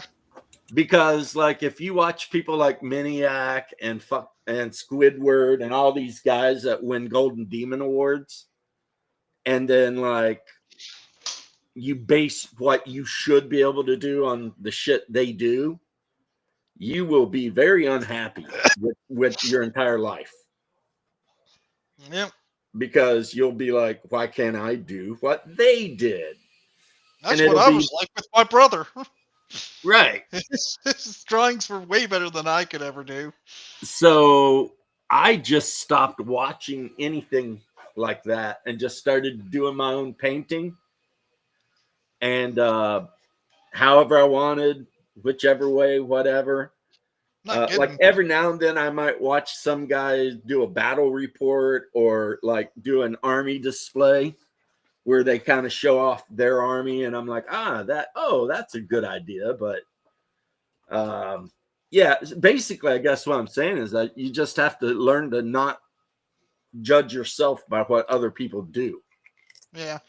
I You mean, know, my brother because- Jamie, he was able to draw himself from a picture that he had, and he made himself look like a character from James Bond. I'm like, that's really good. Yeah, same Unfortunately, happens. I was born completely devoid of artistic ability. It is similar to what happens to me when I do drawings. I basically admire some of the classic American comics like Prince Valiant, like Flash Gordon, like those classics like Tarzan, something like Mhm. that. So when it comes the time to see my drawings, it doesn't look like that. So it is like, yeah, but the good thing about having that is that you have a goal, some level that you want to achieve, and basically use that as a reference to see how good you are doing, even if you're not at that level. Well, based on the art you showed us the other day, you're a great artist, in my opinion. You're getting really close to that old style, I think, because Definitely I did way notice better than that. anything I could ever do. But like I said, I was born without talent. Like my ability Yeah, to me paint, too. my ability to paint is 30 plus years of just painting. You would think after 30 years I would be doing Van Goghs and shit, but no. I'm just about able to get paint on a miniature neat enough so that it doesn't look like complete horse crap on the table. And I was just never really good at drawing myself. I just can't do it. I've Yeah, been it drawing. pisses me off too because my grandfather could play any musical instrument that had strings on it. I can't Yeah. play anything. He could play a mandolin, a banjo, guitar, a zither, freaking 12-string guitar. Didn't even Whenever matter. I was in a band, I wish I did choose a different instrument than I did. What'd you choose? Flute. Oh, you were a flautist. Yeah. Hmm. I wish I wasn't because I was terrible at it. Probably not the best instrument for me. Maybe I should have went with something with strings. Hungar was a alto sax, I think. I do not know how to play instruments, a little bit of guitar, but not very good. But what I do is that I do some tracked music using a tracker. There is a free software that is called OpenMPT, where basically you need the samples and you can basically read them from modarchive.org, and basically that will complete your kit for composing music. And it is very very easy. Just need some good headphones, and you will be ready to do that. It is very very easy. There are some rules to compose very complex music in a very simple way. I could teach them if you're ever interested. Well, I think I'm gonna Well, head off here now, though. I'll see you. all right. Well, I do know, Jose, that I learned how to make techno music from watching Strong Bad. Like he said, first you need like a bass. So boom, boom, boom, boom. And then you need like some kind of tribble noise, like, and then after that, you need like some kind of looping voice from like a 1950s movie, like the system is down. The system is down, down, down, down. And that's pretty much techno music. Interesting. Hey, Which no one listens to techno music anyway. That was like popular for about 15 minutes, and then people were like, yeah, go away. I hear dark techno music I don't even from know YouTube. what dark techno music is. Dark techno music. Yeah. It is very interesting. I enjoyed that. Have you ever heard the song I Like the Way You Kiss Me by Artemis? No. I did a response to it, but you ain't got to look at just Do you have a link?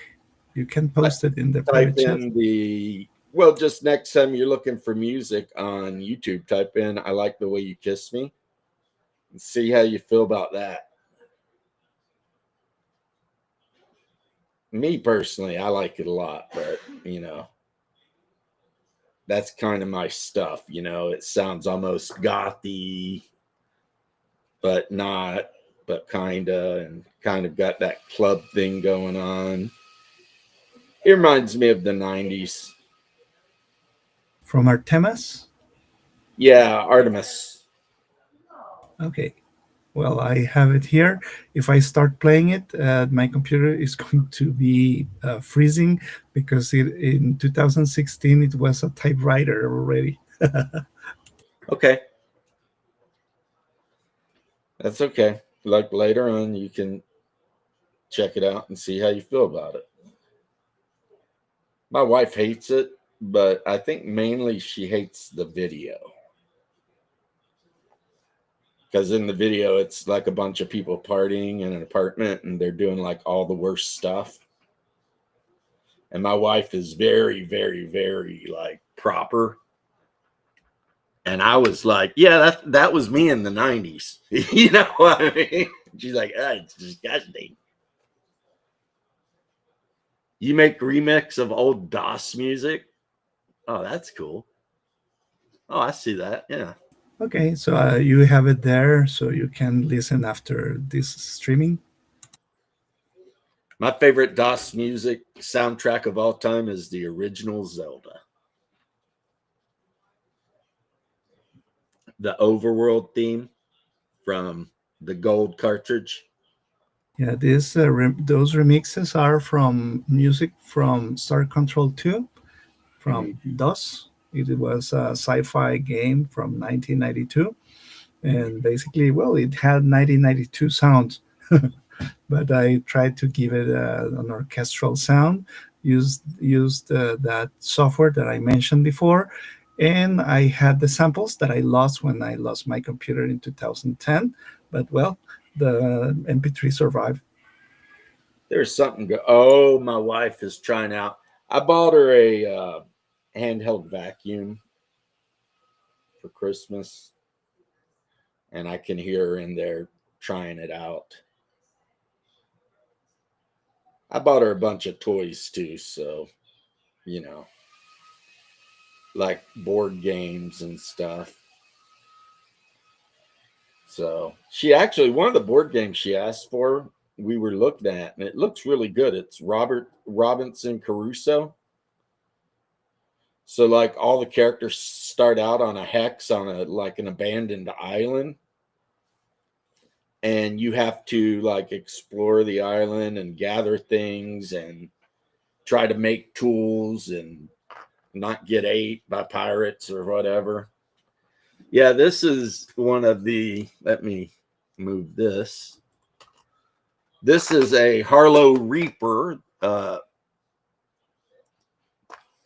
because I guess they like to reap, but this is one of them I'm doing detailed work on.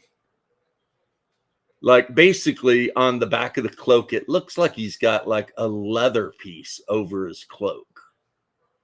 like, a hide or something. Oh, not this one. That's another one. And you can see where I need to do a little dot above that one eye so that he doesn't look like he's, weird-eyed.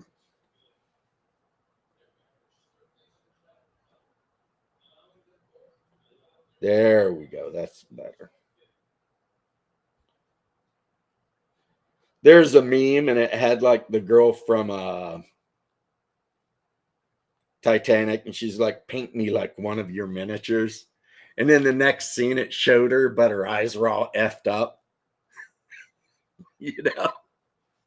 How people try to paint the eyes on their Space Marines, and it always turns out to be a tragedy.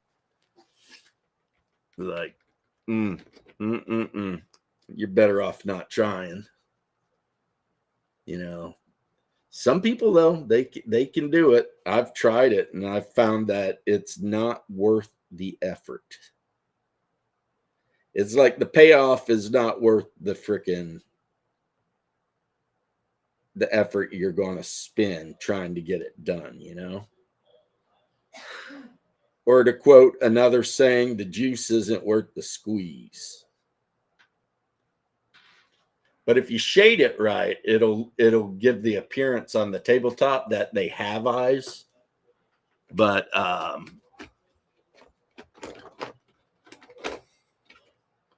OpenMT, friggin' Jose, the font of knowledge over here. Yeah, if you do the shading right and then the highlighting right, it'll look like they have eyes, or at least the shadows over there or something. But I cannot imagine being the kind of painter that felt like they had to paint the eyes into every single figure in their army. And these Song of Ice and Fire armies are generally pretty small, They're like maybe 50 figures tops. So they're not like, one of my historic figures where I've got three freaking phalanxes of Greek hoplites with 40 something dudes in each phalanx. And then that's just a tiny part of the army. If you play an average game in this game, it's 40 points. And these Reapers I showed you, they're 7 just for that unit. So that's a huge chunk of your army right there, So really, you're going to be playing with maybe 4 combat units and maybe 2 non-combat units. Apparently, that is part of the meta, is you want to have at least 2 non-combat units operating, the politics, so that, you can take advantage of any political whatsits that are going down.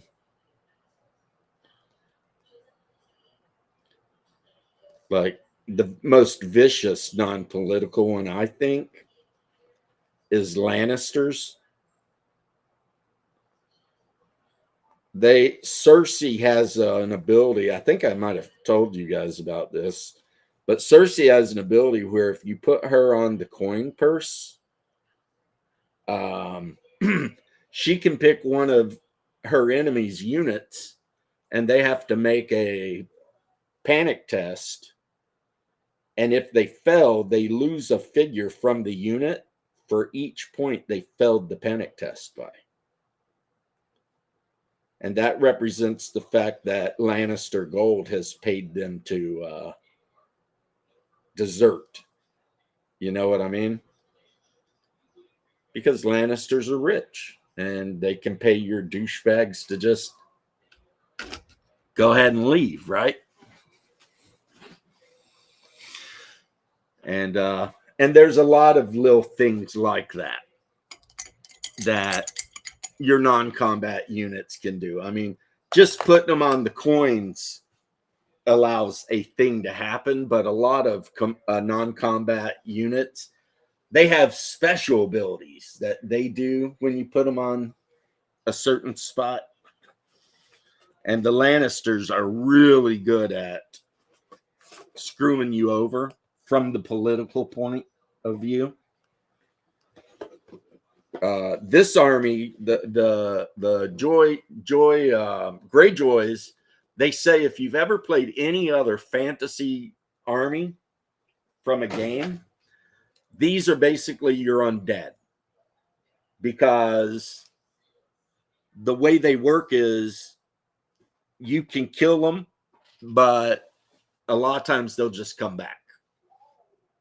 That's kind of their special thing, even, is you kill a bunch of them out of a unit and then they just come back. That is Game of Thrones, right? Yeah. Like one of the leaders you can take, Balon Greyjoy, his special thing is if you put him on, he's got a card, a tactics card, that basically says if you lose a unit, you can play that card and the unit comes back. So, I mean, there's more to it than that. I mean, like, it comes back with like only one rank. But if you play your cards right, you can get those ranks back quick. You know what I mean? So, but yeah, like this guy right here is, I think he's a political guy. That's Aaron Greyjoy, called the Dampier. And he's a priest of the drowned god. And he can only influence Greyjoy units. But while influencing a unit, when that unit performs an action, before resolving that action, restore 1 wound.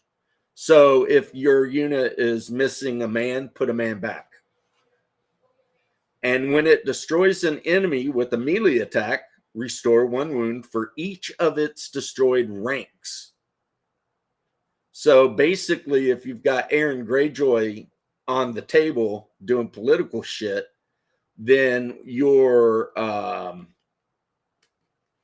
units are constantly freaking just regenerating men. And that's kind of a thing, you know.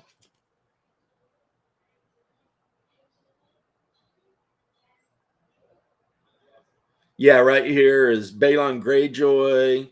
Once per game, when Balon claims a political zone, replace that zone's normal effect with redeploy 1 previously destroyed Greyjoy combat unit fully within long range of a friendly deployment edge or short range of the flank table edge. It deploys activated and with any pillage tokens it previously had. So no, you get the whole unit. So 1 time per game, this guy can bring a unit that had died in the game back. And that's kind of... Is this a typical war game, or does it have anything in common with that, like Monolith Conan or something like that? No. No, like it's more of a war game than like Monolith Conan, but they are releasing or have released, or they're talking about releasing a skirmish version, which is going to be a lot more like Monolith Conan, where it's going to be 2 very small groups fighting over, like, you know, boats or whatever. But that even is going to be interesting, and people who play the war game may get into that, because apparently the characters in that game will be usable with your armies in this game. So, you know, and the first set that's coming out is the Battle of the Trident, which was between the Baratheons and the Targaryens. So if you ever wanted to build a Targaryen unit with Rhaegar Targaryen in it, well, it will have his unit. So then technically you could play out the, you know, Robert Baratheon's rebellion, you know, if you wanted to. Which Greyjoys were too busy raiding the shit out of Lannisport and everything to take much of a part in that. Because that's a Greyjoy thing, you know. while the rest of the kingdoms are up to shit. They're just raiding everything and everyone. See, like I said the other day, Victarion wasn't even in the TV show, despite the fact that he's one of the most important characters in the book. Because Euron Greyjoy sent Victarion around the coast to Essos to try to find Daenerys and asked Daenerys if Daenerys would be willing to marry Euron, right? But Victarion made his mind up that if he met Daenerys, he would try to convince her to marry him. And then would kill Euron because he hated Euron, who was his older brother.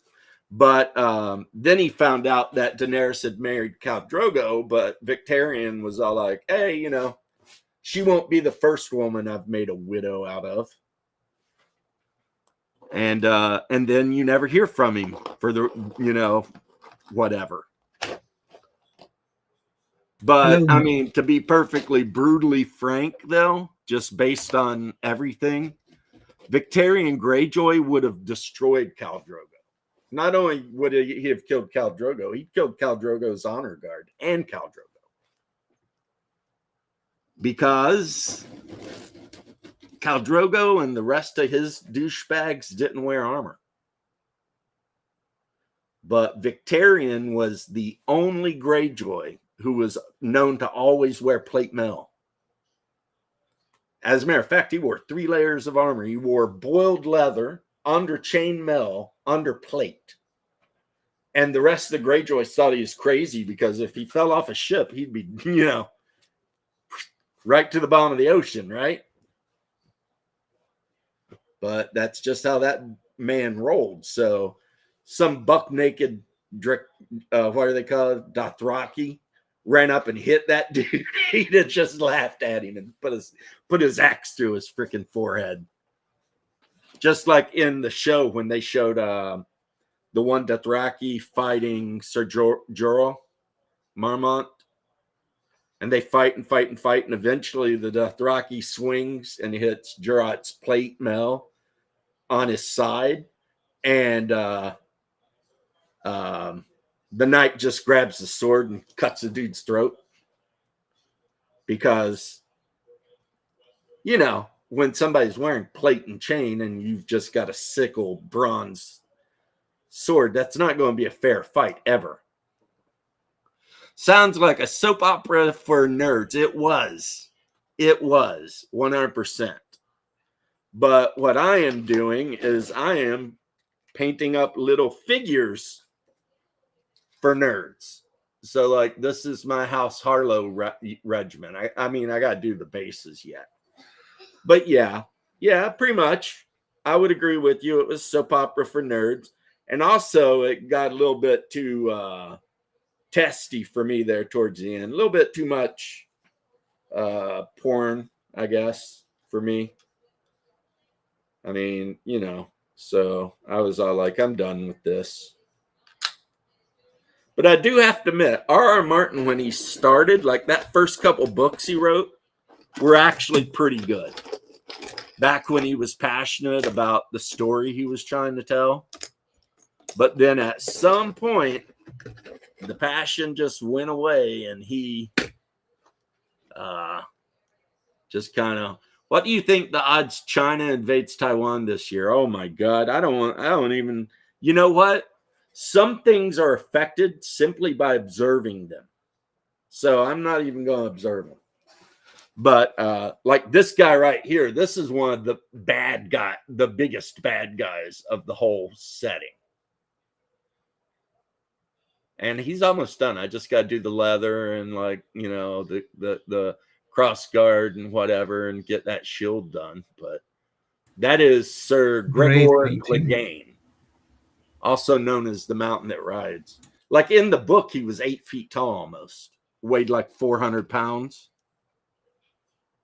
and was just a complete brute. But yeah, I'm not making any guesses just because I don't want to jinx anything. I mean, probably they won't, just because. Why? It would just be a big pain in everybody's ass to even, why even start some shit? You know what I mean? But you never know. I mean, you never know. China's crazy like that. You don't know what they're liable to do, man. They might just be like, "No, we're doing it."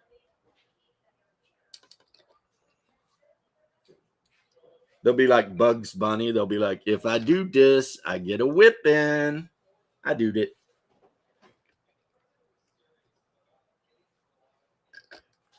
The real question is, even if America did not go to Taiwan's aid, and who knows, we may not.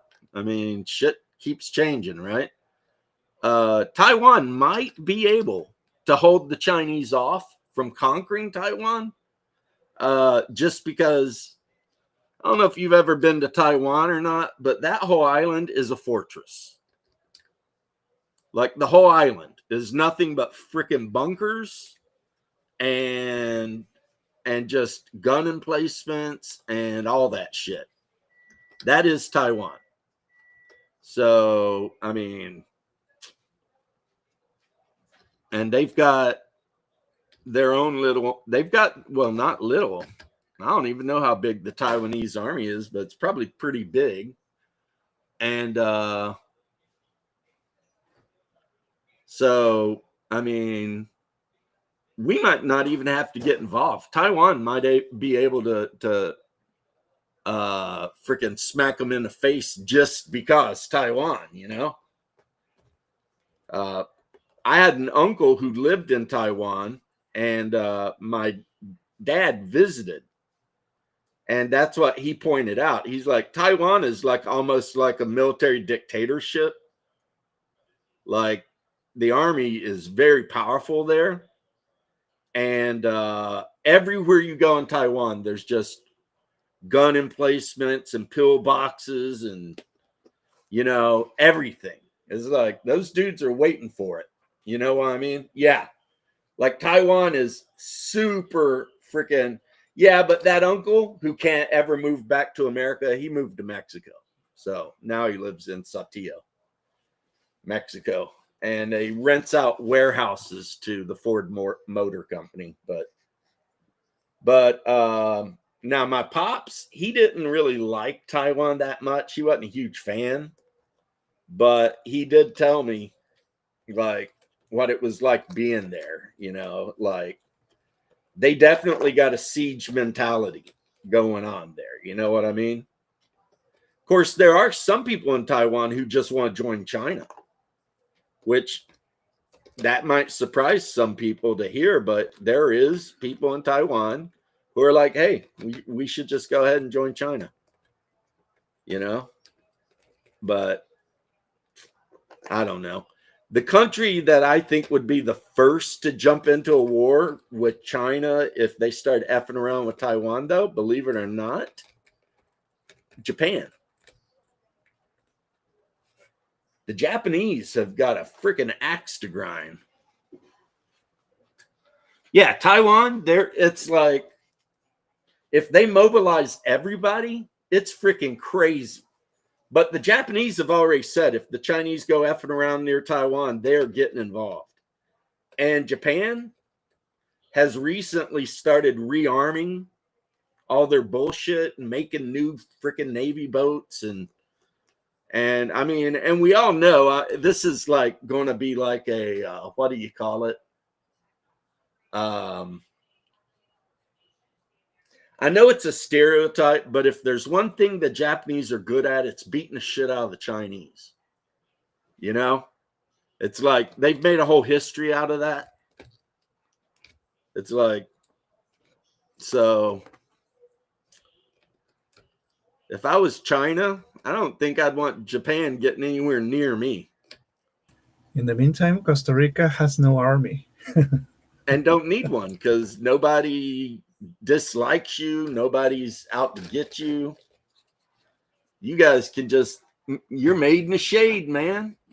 Umbrella drinks and nice beaches. Yeah, conquering the national parks for ecotourism. right? Like, whatever. But yeah. And yeah, DS, how he said Taiwan is like a porcupine or whoever said that. Yeah, 100%. Just friggin' tunnels everywhere. And it's a mountain island. Taiwan's not like a flat tropical island, it's a mountain. So, yeah, you know. And they have fighter pilots and fighter jets and freaking surface to whatever missiles, you know. So if you're the Chinese fleet and you're trying to head across the way to Taiwan, and Taiwan's like just dropping anti-ship missiles like it's their job, I mean, I'm not saying the Chinese couldn't do it, but it'd be a bloodbath for sure. An absolute bloodbath. Excuse me. Let's see. Well, it's been about 2 hours, so I'm going to head off. I usually head off after about 2 hours. I'm an old man. It's getting near time for my Betty Buy. My Betty Buy time. I bought some of these cool Game of Thrones sleeves to put my Lannister cards in, because that's how big of a nerd I am. So, like, here's like some of the tactical cards for House Lannister, and on the back, you know. And who are you? The proud Lord said that I must bow so low. Only a cat of a different coat. That's all the truth I know. Coat of red, coat of gold, lions have fangs or claws, and mine are long and sharp. Yeah, that's what the what was his name? Castamere, the Lord of Castamere. What he said to Tywin Lannister before Tywin Lannister exterminated his entire family. But anywho, and I'll show this off before I go. I still need to do the head, but the body, believe it or not, is pretty much done, because there's not a lot of details on this guy, but it's Sandor Clegane, also known as the Hound. Wow. Well, I mean, all he is dry brushed metals, because the card that came with him that's got his stats on it and everything, he's just wearing plain armor. You know, because he's not a knight. Sandor Clegane is not a knight. They offered to make him a knight. He said no. He didn't want to be a knight because he thinks knights are a bunch of shitheads and hypocrites. But I'm going to have to figure out like some kind of pinkish purplish color to do that left side of his face to show where he was so horribly scarred when he was a child. And then at some point, I will have to do the mountain that rides, which this is the knight that I'm doing on foot. This is him on his horse. And he's got his 2 units of Clegane Raiders. So I could pretty easily just make instead of having like Jaime Lannister or Tywin or some shit, I could make a whole army and it just be Clegane. House Clegane. So that's one of the good things about this, is how your army functions is determined by who your commander is and the non-combat units you have and how they play the Game of Thrones on the side. You know what I mean? But yeah, peace and love, guys. Did you have something to say, Jose, before I ended?